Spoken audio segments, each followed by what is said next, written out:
Welcome to my mommy's podcast. This podcast is sponsored by the Ready State.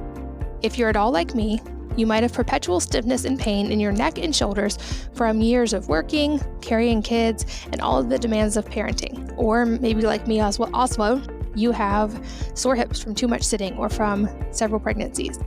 I have found a great way to relieve my aches and pains and to get some daily movement and improve my fitness and flexibility.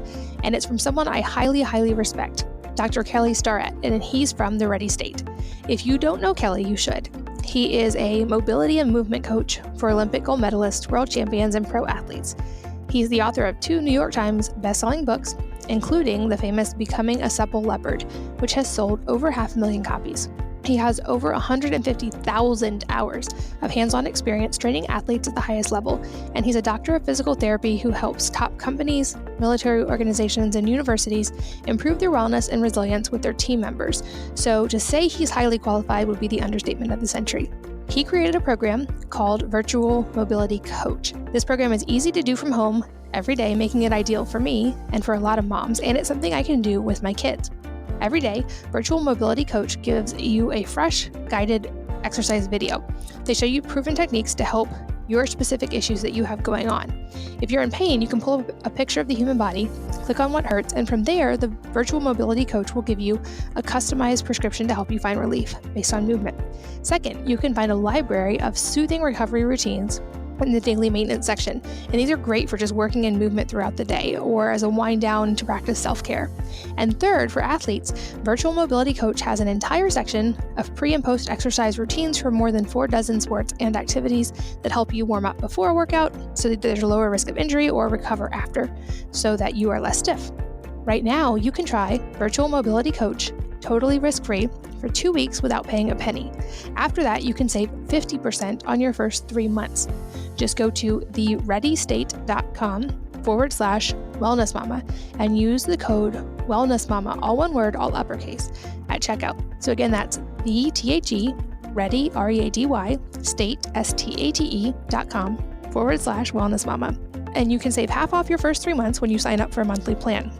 You'll get personalized techniques to relieve nagging pain and to improve your fitness and flexibility. So again, check it out, thereadystate.com/wellnessmama, and sign up with the code wellnessmama. This podcast is brought to you by Wellness. That's wellness with an E on the end. It's a new company that I co-founded to tackle the toughest personal care products and to create natural and safe products that work as well as conventional alternatives. See, this is what happened. I realized that even the most naturally minded of my friends were still using certain conventional toothpaste and shampoo because they weren't willing to sacrifice quality. They just weren't willing to have teeth that weren't white or hair that wasn't clean. There are natural options out there, certainly, and there are conventional options that work really well. But to find products that do both was almost impossible. And thus, Wellness was born. I realized that there had to be a way to create the highest quality products that also worked as well as any conventional alternative. And we tackled the toughest first, creating the first and only natural toothpaste that is fluoride and glycerin free. It's based on my DIY recipe that I have been using for a decade. It contains calcium and hydroxyapatite to uniquely support the mineral balance in the mouth. It also contains things like neem oil and green tea to support a healthy bacterial balance and oral microbiome and to fight bad breath. You can be the first to try it for you and your family and to try our innovative natural hair care shampoo and conditioner at wellness.com. So again, it's wellness with an E on the end, WELLNESSE.com. Hello, and welcome to the Wellness Mama podcast. I'm Katie from wellnessmama.com, and this episode is all about hormones and especially how hormones can affect our sleep and our mood. And we go deep on insomnia and anxiety and all kinds of important topics. I'm here with Esther Blum, who's an integrative dietitian and high-performance coach. She has helped thousands of women permanently lose weight, eliminate the need for medication, lose stubborn belly fat, and reverse chronic illness. She teaches her clients to cultivate a warrior mindset when it comes to healing their relationship with food and unconditionally loving their bodies. She's the best-selling author of several books, and she currently maintains a very busy practice where she provides 360 degrees of healing with physical, psychological, emotional, and spiritual support. And find out in this episode why it's so important as women that we get enough protein, why lifting weights can be really beneficial to your hormones, some incredible sleep tips, and so much more. I know that you're going to love this episode, so let's jump in. Esther, welcome. Thanks for being here. Katie, I am stoked to be here with you, man. I'm so excited to chat with you because we've had chats in person, and not only are you just a pleasure to talk to, you are so knowledgeable about so many of these topics that I get questions about all the time, and I cannot wait to jump in and tackle them today. So thank you for your time. Yeah, let's do it. Thank you. Awesome. Well, I want to start with one that I get so many questions about, and I haven't personally experienced, and so I feel like I'm not able to be very helpful about, and that is anxiety. And I know there's a hormonal component here. I know, for instance, it gets worse for a lot of people during menopause or during pregnancy or certain times of the month and all that comes along with that. But it seems like this is a growing problem, and I have personal friends who struggle with this, and I've seen just how difficult it can be. So I'd love to really start by going deep on anxiety and why this is plaguing women so much. Yeah. Well, anxiety is really, as we know, there's all the external factors cooking along, right? There's just the multitasking and the stress of family, especially if you have young children and aging parents, plus balancing the workload and financial stress. So that alone is enough to give anyone anxiety.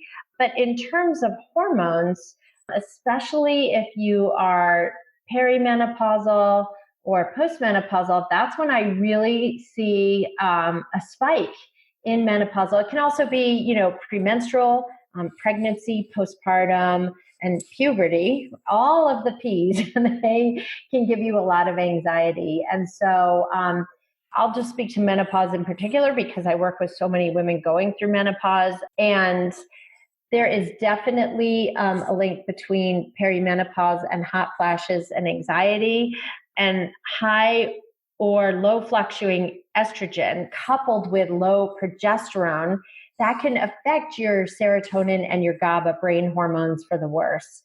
And it probably worsens your sleep too. So we want to think about really calming support for anxiety. I love lemon balm. Like if I wake up in the middle of the night and my brain is just running at 100 miles an hour trying to solve the world's problems, I have a tincture of lemon balm and I'll put on some topical magnesium. And both of those are very calming on the nervous system. They relax the nervous system. Magnesium lowers blood pressure as well. So it's a vasodilator. That's very calming. Putting some lavender on your pillow at night. That's also very calming I even dab some on my eye mask so I can really breathe it in. Calming type teas. If CBD is your thing, that can be a solution too. But also you want to start with the basics. You want to start with blood sugar balance. Low blood sugar balance can really contribute to anxiety because when your blood sugar drops, it tells the body, I'm in a state of distress, and your cortisol can go up. And cortisol is a stress hormone that, can trigger a fight or flight response. So you want to make sure that you're getting adequate protein throughout the day and carbs together, a kind of like a nice 1-to-1 ratio of protein and carbs at all 3 meals. And maybe you need a snack or two. Also good mantras, calming mantras, reminding yourself this is temporary, I'm in control. This is temporary, I'm in control. Breathing, meditating. I love the sleep timer app, and all it takes is 10 minutes to rewire your fight or flight response in the brain, the amygdala, and lower your cortisol. So I really love just simple lifestyle things. First, get your blood sugar under control because PMS is a time when your blood sugar is really poorly controlled. Same with menopause and perimenopause. So if your blood sugar is controlled, that gets rid of anxiety. Ruling out any food allergies or sensitivities. I remember years ago, I was getting severe anxiety at 9 a.m. and I was eating breakfast around 6:37. And I was like, what is happening? And I had been having dairy. I reintroduced yogurt into my diet, and it took me about 2 weeks, and then I stopped having the dairy, and the anxiety completely went away. So you want to rule out food allergies as well. You want to try meditation at night. If those things don't work, try calming herbs. You can drink lemon balm tea or yogi bedtime tea. You could steep like 3 bags of yogi bedtime tea as like a natural Xanax, rub in some topical magnesium. And if those don't work, you can certainly do calming brain nutrients like passion flower, L-theanine. GABA is a neurotransmitter that lowers your cortisol. So all those calming things can help. And they can also help you lose weight inadvertently, because when your stress response is lowered, when your cortisol is lowered, you will lose weight. And that's really important as you age, is managing your stress for weight loss. Yeah, I think a lot of people maybe don't understand just how important that connection is. And I actually want to share a little bit from my own perspective of that in a minute, because I've experienced that firsthand the last couple of years. But to stay on the anxiety thing for a minute. So you mentioned cortisol, which I think is really important, because I think this is a maybe misunderstood hormone, and it's one that is so impactful to all these other hormones. And I think it often gets either not measured or discounted, or people discount just how much stress can be a problem. So talk to us a little bit more about like what cortisol is and what it's doing in the body, and then some ways we can address that, especially if we realize that's a problem in our lives. So I work with a test. I test all my patients using what's called the Dutch test. A Dutch test, for those of you who don't know, is a dried urine test for comprehensive hormones. And so I look at how your hormones cycle from evening through overnight through the morning. And on that test, it shows me not only kind of what your daily cortisol curve is like, but it shows me if you're even breaking it down in your system, if you're able to excrete it, if it's circulating around, and if it's kind of a chronic stress issue. So cortisol is, I call it like a Goldilocks hormone. You got to find the amount that's just right. Some can be very beneficial, and too much can be detrimental. Cortisol is made by your adrenal glands, which sit right on top of your kidneys, and it kind of gives you a fight or flight response. So if you feel, a great analogy is like if you feel like your engine is spinning like crazy and smoke's coming out, but there's no gas in the tank, and you're wired and tired, you probably have some chronically high cortisol, amongst other things, cooking. So cortisol, you want your cortisol to be high like when you're working out, because when you get a spike in your cortisol, your insulin stays low. So it actually helps you burn fat in those conditions. But you don't want cortisol sustained. So it's much better, for example, to do high intensity interval training or sprints versus training for a marathon. I'm curious, like, I know when I trained for the marathon, I thought, I'm going to get so lean. And I totally gained weight because my cortisol was like rocking out like crazy, and I had no idea. So ways to lower, I'll come back to ways to lower cortisol. But now if your cortisol is too high for too long, you're under chronic stress, you drink excess amounts of caffeine that your body cannot detoxify. And typically, I don't like people to drink more than 8 to 16 ounces of coffee a day. If you're having too much alcohol, if you're smoking, or if you just have poor emotional management of your time and the people you surround yourself with and work, or you're caring for a sick family member, all of those can really give you chronic stress and cortisol. And that is detrimental, because cortisol in high amounts will break down your muscle tissue and help you store excess body fat around your midsection. So you may start out with a muffin top and you wind up with a cake top. So that is not good, because it really stores fat around your midsection. That puts you at higher risk for all sorts of chronic illness and inflammation down the road, especially coronary artery disease and diabetes. So you don't want that. So how to manage cortisol is a couple of things, okay? One, again, diet.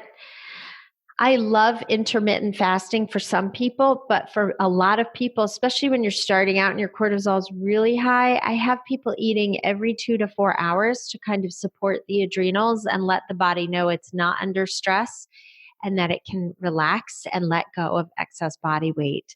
So I have people eat a lot of protein, like to the tune of 1 gram per pound of body weight. So if you're about 140 pounds, that ends up being, 4, maybe 6 ounces of protein at a meal, like 3, 4 times a day. That helps support your adrenal glands beautifully. I like people to eat good quality grounding carbohydrates, things like sweet potatoes that are root vegetables, or white potatoes or carrots or parsnips or turnips. Those are extremely grounding emotionally when you're under a lot of stress. I love nourishing soups. Why do I like soups? Because when your cortisol is high, like if you've ever had a really stressful conversation over dinner and you feel like your stomach's in knots and you can't eat, that's because your digestion completely shuts down under chronic stress and your liver stops signaling your digestion to work. So taking time to make some soups, and I literally just simmer any vegetables in water with some sea salt for like 20 minutes, and I put it in a blender or a Vitamix. Soups are very easy to digest. If you're chronically stressed and your digestion isn't working, it's not going to, salads or raw veggies may be much harder to digest. So I recommend starting with soups or cooked vegetables. That really decreases bloating from chronic stress.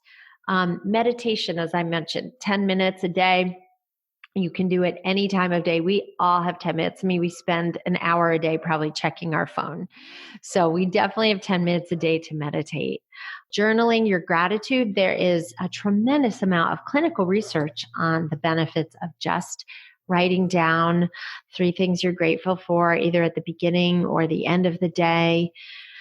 I'm a big believer in cleaning out really toxic relationships and saying no a lot.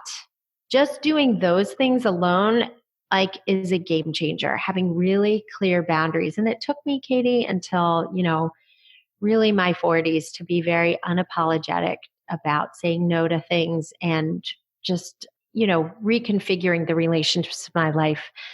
And I'm very blessed to have really core people that I can call and say, hey, I'm going through a stressful time.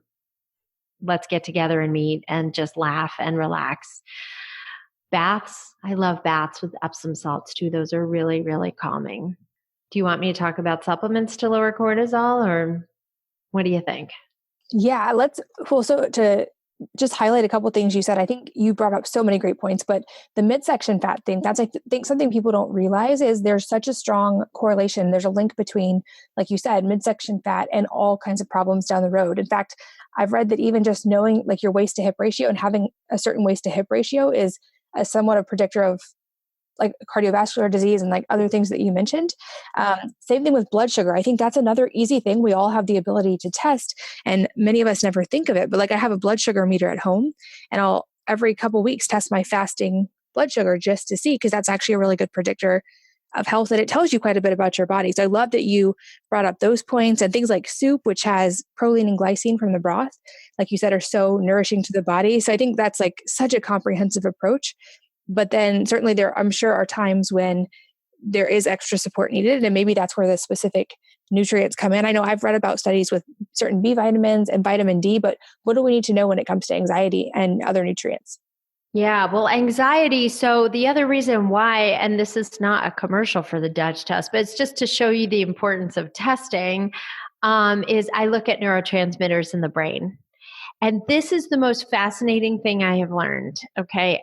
I would say 50% at least minimum, that's the low end of my patients are on anti-anxiety or antidepressant medications when we start working together.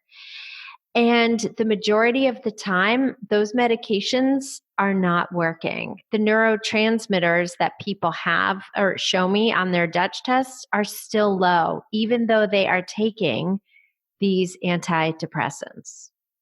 So we know that we have to address the gut because the gut is where 90% of your neurotransmitters are produced. So getting your food allergies tested or sensitivities, and when I say allergies, I'm not talking an anaphylactic reaction, I'm talking a sensitivity. We can be sensitive to foods for up to 4 days after we eat them. The immune response, there's two types of antibodies, they're short and long acting. And the long acting antibodies can take up to 4 days to show an immune or an inflammatory response. So when you cut those foods out, that alone can enable your gut to heal from inflammation, and you can start making your neurotransmitters. Also, getting in glycine from, you mentioned bone broth, one of my all-time favorite. I have like so many jars in my fridge and freezer right now. Making bone broth is really key. And chicken skin is actually really high in glycine too. That is very beneficial for your nervous system. You also want to think about calming nutrients like L-theanine, that's found in green tea, or you can supplement with it. You can take 5-HTP as well. You want to think about how you're going to make your serotonin and dopamine. And protein actually raises and sustains serotonin and dopamine. So in the morning, right, if you're feeling depressed or lethargic or irritable, if you get a really high protein diet with a high protein meal with a little fat in there, that also raises your neurotransmitters and gives you amazing mental focus and gives you sustained energy. And so you don't get that 4 p.m. crash. Most people are crashing at 4. That's another sign like, all right, my adrenals are pretty shot. I need some support. And also, I do a lot of calming herbs. Holy basil is very adaptogenic, ashwagandha. Sometimes I do licorice. Some people with chronic stress, their cortisol is actually so low. It's so low. And when your cortisol, it's one thing to have very high cortisol, but when you're under severe chronic stress for long periods of time, your cortisol will be rock bottom. That's another sign. So for those people, I have to get it up and I'll use a little licorice or some core adrenal to kind of replenish that. But diet-wise, certainly protein all the way.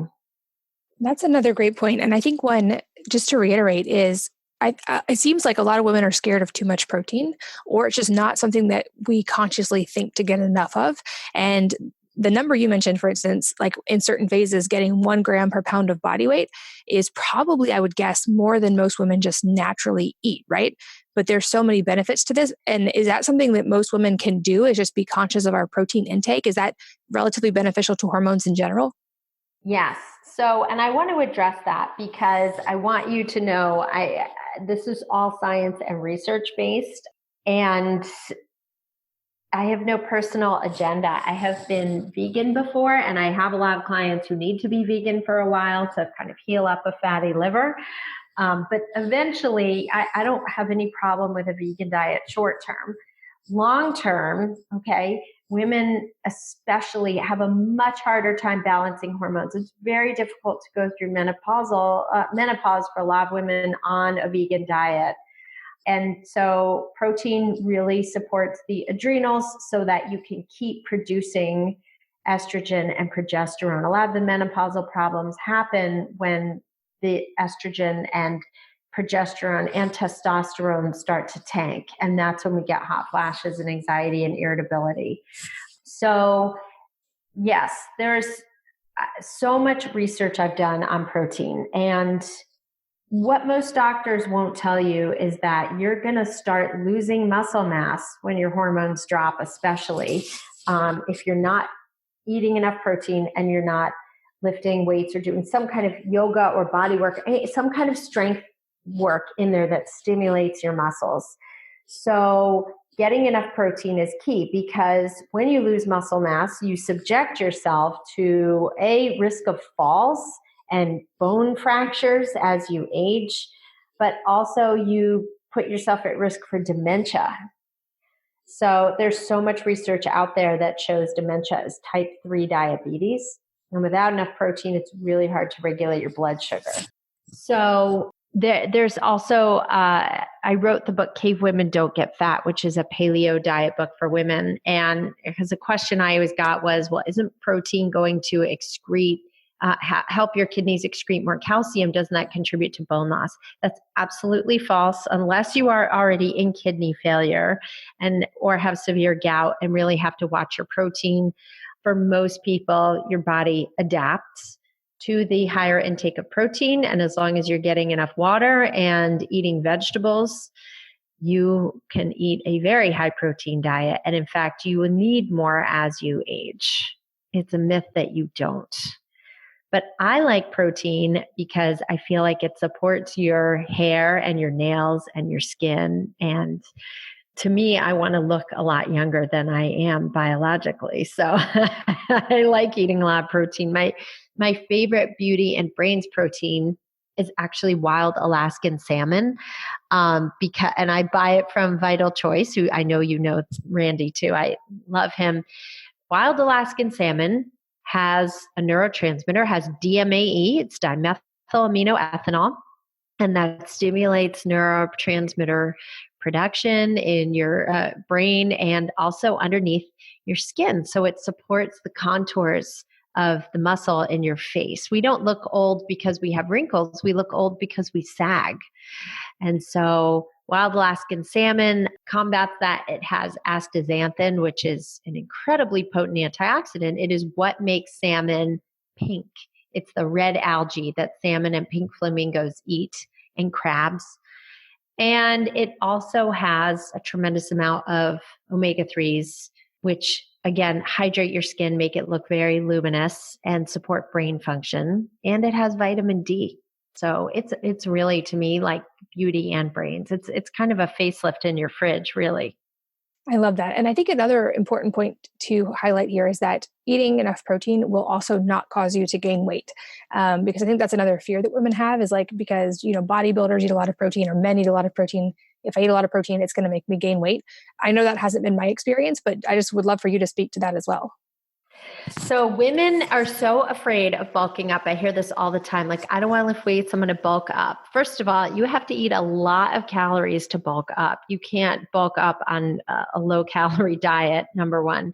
Number two, I have looked at hundreds of Dutch tests, and very rarely women have testosterone in range at best. Most women have very low testosterone, and physically it's impossible to build muscle and bulk up when your testosterone is low. You just can't. You physically cannot do it. You biologically, you need testosterone to build muscle. And number three, muscle takes up way less space than fat. So initially, when women feel they're bulking, they start to do strength training and they're eating more protein, they say, oh my God, I'm bulking up. What happens is the muscle tissue builds and it pushes the external fat out. So you look bulkier, but you're really not. And as you build muscle burns more fat and calories at rest. And muscle is really an organ in and of itself. It secretes growth hormone. It secretes cytokines. It secretes anti-inflammatory chemicals as well. So muscle is very metabolically and biologically active. So as you build more muscle, and you build your mitochondria, you will lose weight in the long run. So, and you will be able to keep weight off much more easily. So it rights a lot of wrongs. Now, the other thing I like about weightlifting is that it is equal to or more effective than metformin. And metformin is a medication that people take orally for type 2 diabetes. Let me tell you, metformin's going to be pulled from the market soon because there are all sorts of problems with it and dangers associated with it. So weightlifting provokes the same insulin receptor response. So it opens up your insulin receptors so insulin can get into the cells. And when your insulin levels are high, your cortisol is low. So it does manage your stress hormones as well. So it's really beneficial. You kind of want the balance between insulin and cortisol. You don't want either to be too high, too long, but they work in conjunction with each other. So when you're weightlifting, you will be in much better blood sugar balance and you'll be able to burn fat more effectively. Absolutely. That's been my experience. I've lost a pretty substantial amount of weight since I had my last baby. And I have the whole time eaten pretty much every day more than 100 grams of protein. And I also know from experience, I've never felt better and leaner than when I was lifting really heavy weights. And I think women are kind of shy away from both of those things. And I've definitely seen in my own life just how beneficial they can be. I think it would be great if a lot more women leaned into that versus being afraid of it. Yeah, I mean, my favorite client, I just put her pictures up on my social media handles. She just lost 25 pounds. She was a triathlete and she kept gaining weight. And I said, your triathlons are making you really fat, dude. Like, this is not serving you, because her cortisol was up and she was eating so many carbs to sustain her long endurance workouts. So she was turning 40 and she was like, I've had enough. I'm ready. Like, tell me what to do. I have her doing far less exercise. I have her lifting weights with a trainer like 2-3 times a week. She does a lot of walking, maybe some gentle swimming. And we flipped her ratios, making her protein higher than her carbs. And she lost 25 pounds. And she was like, wow, I'm never hungry anymore. That's the other thing people don't realize, is that protein is the only nutrient that shuts off hunger in the brain. It actually tells your hunger and satiety centers, like, I'm satisfied now. Carbs will never shut that off. That's why you can eat a whole sleeve of Oreos or a whole bag of potato chips and not really feel satisfied. But like, no one has ever come to me and said, woo, I went on such a bender. Like, I ate a whole steak last night. Woo. Or, I ate a 14-ounce steak last night. Like, even if they did, no one's overeating steak, but everyone's overeating carbs. So what does that tell you right there? That's number one. And number two, like the most simple weight loss formula. So I have all my clients track their food on MyFitnessPal, right? And as long as they don't even always hit the protein targets, but as long as their protein is higher than their carbs, let's say they're getting, 120 grams of protein and 97 grams of carbs, they always lose weight every time. So I'm like, look at the ratios. You don't even have to look at the total number. Just, is your protein higher than your carbs? Yes. Okay, done. So that means when you have a plate of food, right, 50% should be vegetables. And then you want like a good quarter of the plate to be protein, and carbs are kind of your condiment, like half a cup, and just measuring things also does wonders. Getting in really high fiber carbs like legumes or chickpeas, lentils, beans, if you tolerate them, that alone also really makes a difference on your blood sugar and your ability to tolerate carbs, because beans and lentils are very high in resistant starch, which means they take hours to break down in your bloodstream. So you don't get a spike like you would if you're eating, a donut or, cookies or bread. That gives you a very high spike in insulin quickly. And that ultimately is not beneficial for your body's ability to burn fat. I love it. And I want to switch gears and tackle a couple more topics. I just wanted to add too, as a mom of now teenagers, which is it's kind of surreal to say out loud, the protein thing is a big deal with teenagers as well. Like, if they don't get enough protein, they are more grumpy, they don't sleep as well. So like, I found that that's really important as my kids are getting older, is to make sure they have enough quality protein all the time as well. So just a mom tip there. Absolutely. And not only that, but to give them better focus and performance in school and help them manage their hormones, because adolescence is, Mother Nature is one wacky scientist, right? So everything goes crazy. And you want to make sure they're getting enough protein, especially red meat. Red meat's got a lot of zinc, and that helps keep teenage acne under control. And it prevents them from overeating the junk too much. Teenagers are going to eat what they want to eat outside your house, but at least if you give them the foundation for steady blood sugar and appetite regulation, it'll keep them lean and healthy. Absolutely. Okay. So now to switch gears a little bit, let's talk about insomnia, because that's another thing I hear from a lot of readers about, and it seems to go along with hormone imbalance as well. And something I thankfully don't have a lot of experience with either, but that I think a lot of people do struggle with. So what do we need to know about insomnia? Yeah. So, insomnia often it's caused by a couple things. Obviously, postpartum, your hormones are dropping like crazy. If you're nursing and you're up every couple hours, your body can get into a real insomnia cycle. And then in perimenopause or menopause, like there's also swinging hormones that affect your neurotransmitters like GABA or serotonin, and melatonin declines with age. And it can be affected by high estrogen and cortisol.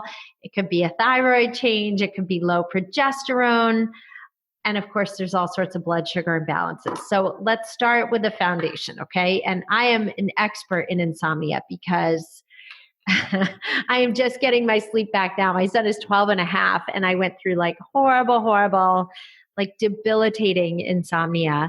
And it causes all sorts of anxiety and depression and moodiness. And no one is their best self under those guerrilla warfare conditions. Like there's a reason why terrorists use sleep deprivation as a form of torture, right? We really need it. So number one lifestyle tip, okay, is to stop alcohol in the evening. And this is a bitch for a lot of people because they really rely on alcohol to unwind. It's their mom juice, the happy juice, but again, it's Goldilocks, right? Some is okay. Some people can tolerate like 4 ounces of wine, 2 to 4 ounces of wine. But for most people, A, they're not stopping at one glass, and B, wine or alcohol can cause a lot of blood sugar imbalances, and it can suppress thyroid function for up to 4 days after you ingest it. Not to mention bloating and weight gain and dehydration and all of those things. So no alcohol in the evenings. That alone has repaired sleep for my patients so effortlessly and quickly. Switch to, I'm like, if you want to drink, like make yourself a mug of lemon balm tea or sleepy time tea, just help yourself unwind and relax that way. Number 2, certainly a hot bath with Epsom salts is really great to unwind. But if you don't have time for that, you can take magnesium in the evenings. I love magnesium. I love the trifecta of magnesium, like Epsom salt, taking 400 to 600 of mag glycinate at bedtime, because magnesium glycinate, by the way, there's many forms of magnesium. Glycinate is the form that specifically addresses anxiety. So that's why I recommend that. And then topical magnesium for middle of the night wake ups. That will get you right back to bed. And magnesium glycinate is also great for fibromyalgia and chronic fatigue. And it doesn't cause GI upset like diarrhea. Some people get diarrhea from magnesium citrate. It is a laxative. So that's what milk of magnesia is. It's a magnesium laxative or magnesium oxide. So you want to make sure you're getting a readily absorbed form of magnesium. Number 3 is carbs at night do wonders for insomnia. And I can attest to this personally. If I do not have about 3/4 of a cup to a cup of carbs, and I've clearly mastered this amount, it's different for everybody, but if I don't have carbs at dinner, I don't sleep. It's just that simple. Have carbs at dinner. And people say, well, that's going to make me really fat. I can't have carbs at night. But think about it this way, right? If you're not sleeping, even for, a week or 2, your insulin receptors start to become problematic, and your insulin response and your blood sugar imbalance starts to get really problematic, and you get sustained high cortisol and you start to get really inflamed.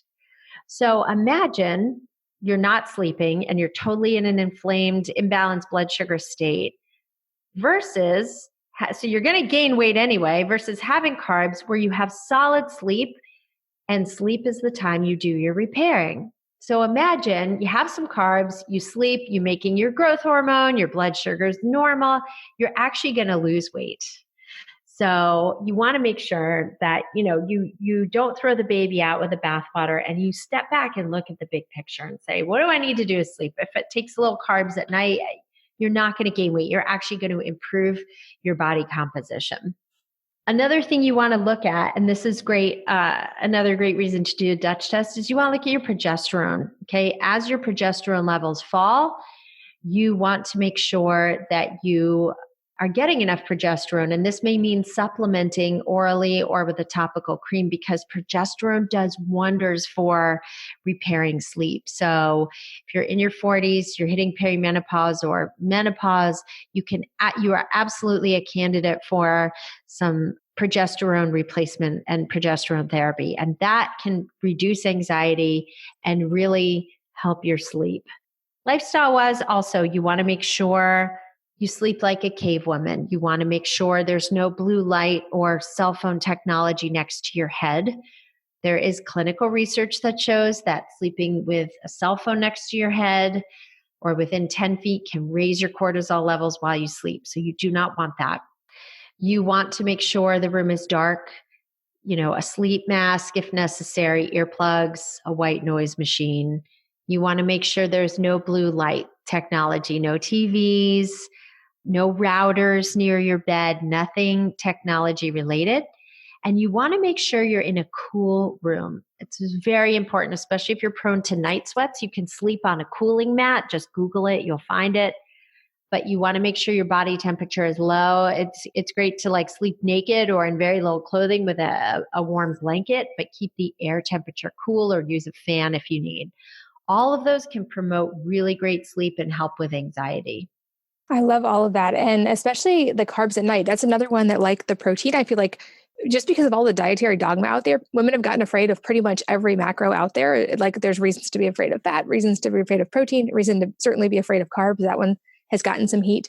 But my doctor, when I was first diagnosed with Hashimoto's, told me that as well, that it's not about carbs in general. It's about timing them, the amount, and when you eat them, and how that supports your sleep when you eat them at night. And another thing that's been really instrumental for me, I don't have insomnia, like I said, but I track my sleep really carefully. And one thing that's made a big difference in my sleep and my cortisol levels is getting outside every morning and getting sunlight as soon as possible after waking up.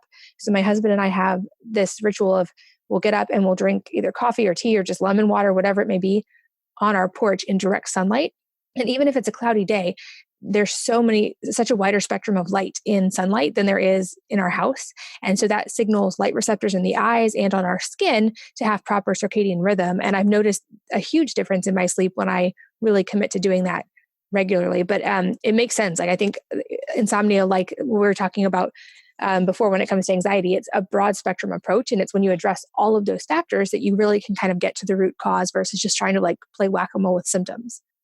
Totally. And I love what you said about the light and getting outside. That's another piece of it is daily movement, because you got to tire your body out.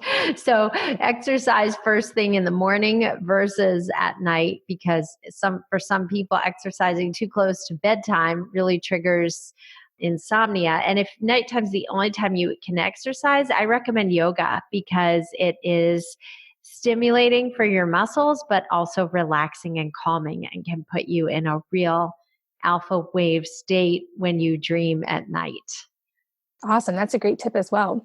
And lastly, I want to make sure we also go deep on something that I know is also a specialty of yours, which is the perimenopause and menopause phase of life. And I know we've talked about that kind of in passing through both of these things being big problems that a lot of women face when they hit that phase. But talk to us about how hormones change during that point of life and things we can do, even for instance, I'm not there yet, but I know eventually I will be, things we can do to support our bodies going into it and during that, and anything beyond, obviously, all these amazing tips about protein and movement and sunlight and carbs and all the things we've talked about. Are there other things we need to know specifically for those phases? Yeah. So let's just kind of go through the basics of what each phase is. So premenopause, that's the time when your periods are cycling, your monthly hormones go up and down, from puberty to around the 40s. It's different for everyone, but basically in the 40s. And perimenopause, it's that time before menopause. It feels like reverse puberty. You're in your 40s and 50s, your cycles start to get more wonky. You get acne, you get weight gain out of nowhere. Your skin can be drier, you get brain fog. You get moodiness and irritability. Your joints can ache. Whoever designed perimenopause can seriously suck it, because I'm there now and I'm like, what is happening right now?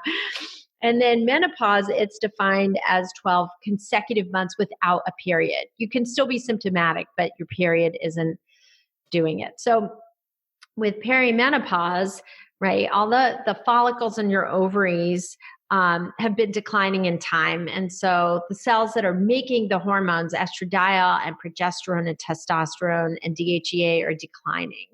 And so progesterone declines more quickly when we stop ovulating, and it's a total roller coaster. And so some people have an easy transition to this and others don't. So you want to make sure that you start with the basics. You're not crazy. This isn't your fault. But number one, you want to get more sleep. So our body does the most healing between 10 p.m. and 2 a.m. If you are a night shift worker, it's between 10 a.m. and 2 p.m. But that is when your body does the most healing, does the most resetting of your adrenals, releases the most growth hormone, releases anti-inflammatory compounds. So you want to prioritize sleep more than you ever have before.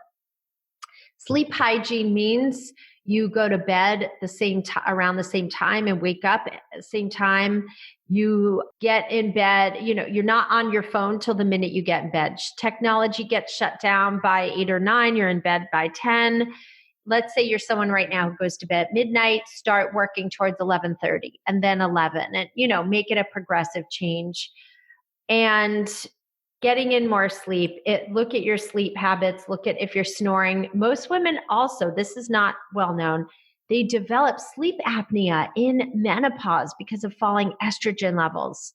And so you want to maybe get a sleep study if you find you're sleeping, but you're just waking up absolutely exhausted every morning. The other thing you want to start doing, and this is my favorite way to combat the symptoms and the weight gain, is lifting weights. It's really, really, and it's coupled with eating protein. Okay. That's so important in building muscle because the fat gain is going to come and you're going to be more sensitive to sugar and carbs because of all these hormone changes. So find a trainer, lift weights, cut back on the cardio, join a class, do what you have to do. Okay. And then cutting out alcohol. I'm sorry, but it causes insomnia and hot flashes, and the alcohol will really bite you. It will bite you hard and it will bite you back. So the other thing you want to do is you want to set your boundaries. You want to say no to things. You want to reduce your stress and take things off your plate, because as your ovarian cells decline, your body really relies more on your adrenals, your fight or flight center. And if they're in overdrive, if your stress is not controlled, believe me, your symptoms are going to get much worse. This applies to PMS too, by the way. If your stress is really bad and your caffeine, sugar, and alcohol are bad, your symptoms are going to be worse. Okay, so lastly, you want to look at how you eat. Are you eating veggies at every meal? Are you getting enough protein? Are you getting in fiber? Are you getting too many carbs? And indulging in sugar. And everyone says that they have cravings. But when you're getting enough protein, you don't have cravings. But I'll tell you, my favorite sugar buster is glutamine powder, a tablespoon of glutamine mixed in 2 tablespoons of water or even heavy cream. And you do this, 1 to 3 times a day, and your cravings will be gone in a day or two. But I find as long as I'm getting enough protein, the cravings are emotional, maybe. The emotional me wants a drink or a piece of chocolate, but the physical me does not. And be patient with yourself, because you're going to be your truest self. I find the older I get, the less patience I have. Things become black and white, and this can be bad, but it can also be really good. It can be really healthy and help you get really good boundaries for yourself. It's really the ultimate expression of femininity, in my opinion, to say no and know your boundaries. Absolutely agree on that. And lift some weights and eat lots of protein. This podcast is sponsored by the Ready State. If you're at all like me, you might have perpetual stiffness and pain in your neck and shoulders from years of working, carrying kids, and all of the demands of parenting. Or maybe like me also, you have sore hips from too much sitting or from several pregnancies. I have found a great way to relieve my aches and pains and to get some daily movement and improve my fitness and flexibility. And it's from someone I highly, highly respect, Dr. Kelly Starrett, and he's from the Ready State. If you don't know Kelly, you should. He is a mobility and movement coach for Olympic gold medalists, world champions, and pro athletes. He's the author of 2 New York Times best-selling books, including the famous Becoming a Supple Leopard, which has sold over 500,000 copies. He has over 150,000 hours of hands-on experience training athletes at the highest level, and he's a doctor of physical therapy who helps top companies, military organizations, and universities improve their wellness and resilience with their team members. So to say he's highly qualified would be the understatement of the century. He created a program called Virtual Mobility Coach. This program is easy to do from home every day, making it ideal for me and for a lot of moms, and it's something I can do with my kids. Every day, Virtual Mobility Coach gives you a fresh, guided exercise video. They show you proven techniques to help your specific issues that you have going on. If you're in pain, you can pull up a picture of the human body, click on what hurts, and from there, the Virtual Mobility Coach will give you a customized prescription to help you find relief based on movement. Second, you can find a library of soothing recovery routines in the daily maintenance section, and these are great for just working in movement throughout the day or as a wind down to practice self-care. And third, for athletes, Virtual Mobility Coach has an entire section of pre and post exercise routines for more than 4 dozen sports and activities that help you warm up before a workout so that there's a lower risk of injury or recover after so that you are less stiff. Right now, you can try Virtual Mobility Coach totally risk-free for 2 weeks without paying a penny. After that, you can save 50% on your first 3 months. Just go to thereadystate.com/wellnessmama and use the code wellnessmama, all one word, all uppercase, at checkout. So again, that's ready, R-E-A-D-Y, state, STATE.com/wellnessmama. And you can save half off your first 3 months when you sign up for a monthly plan. You'll get personalized techniques to relieve nagging pain and to improve your fitness and flexibility. So again, check it out, thereadystate.com/wellnessmama, and sign up with the code wellnessmama. This podcast is brought to you by Wellness. That's wellness with an E on the end. It's a new company that I co-founded to tackle the toughest personal care products and to create natural and safe products that work as well as conventional alternatives. See, this is what happened. I realized that even the most naturally minded of my friends were still using certain conventional toothpaste and shampoo because they weren't willing to sacrifice quality. They just weren't willing to have teeth that weren't white or hair that wasn't clean. There are natural options out there, certainly, and there are conventional options that work really well. But to find products that do both was almost impossible. And thus, Wellness was born. I realized that there had to be a way to create the highest quality products that also worked as well as any conventional alternative. And we tackled the toughest first, creating the first and only natural toothpaste that is fluoride and glycerin free. It's based on my DIY recipe that I have been using for a decade. It contains calcium and hydroxyapatite to uniquely support the mineral balance in the mouth. It also contains things like neem oil and green tea to support a healthy bacterial balance and oral microbiome and to fight bad breath. You can be the first to try it for you and your family and to try our innovative natural hair care shampoo and conditioner at wellness.com. So again, it's wellness with an E on the end, WELLNESSE.com. What about night sweats? It seems like night sweats and hot flashes are another thing you at least hear associated with perimenopause and menopause quite often. Is there anything that can kind of make those easier? Yes. You absolutely want to, again, how is your stress? Like your stress can trigger hot flashes. So you absolutely want to have your stress and your blood sugar under control because your hormones fluctuate wildly. It's absolute hormonal chaos. So you want to get back to the basics. You want to get enough sleep.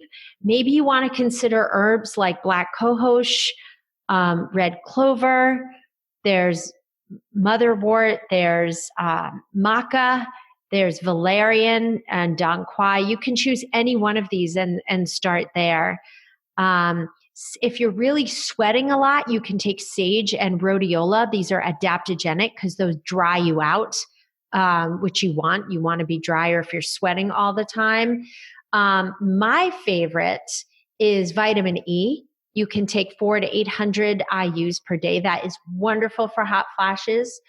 Rhubarb is also wonderful for hot flashes, and B6 and B12.